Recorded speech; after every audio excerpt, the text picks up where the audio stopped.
Assalamualaikum warahmatullahi wabarakatuh. Kepada semua, salam sejahtera satu Malaysia, Brunei, Singapura dan Indonesia. Okay, hari ini saya nampak satu video lagi.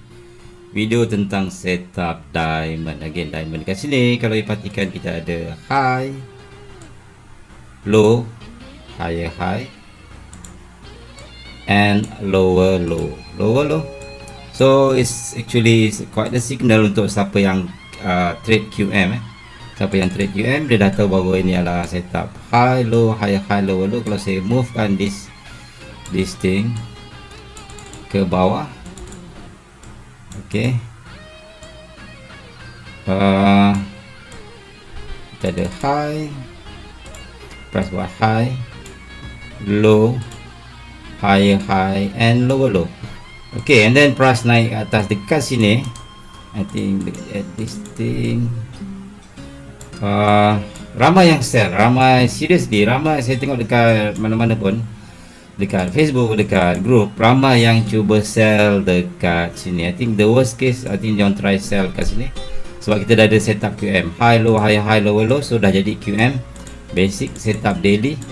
Okay, ramai yang sell this area. That's why again I tell you this diamond is another manipulation. Okay, why dia tak jadi? Kenapa setup ni? Kalau saya tandakan sini high low high high low low, kita ada supply zone, kita ada decision point sini, very nice, and most people try to sell over here dekat drop base drop sini, and then boom, price naik atas. Why?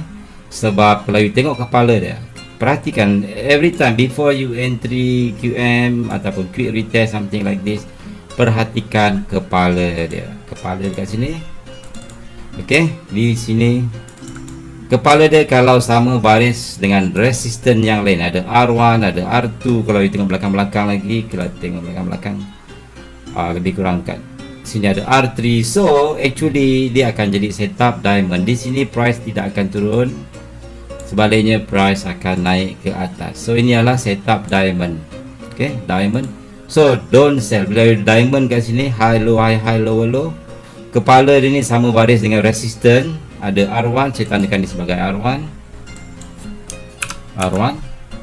and di sini kita ada R2. Kepala head and shoulders tersebut berada di kawasan R2, maka biasanya dia akan jadi setup diamond, di mana price akan break ke atas. Okay, dia akan break ke atas, break R2, sebab ramai yang akan sell di sini, ambil stop loss mereka.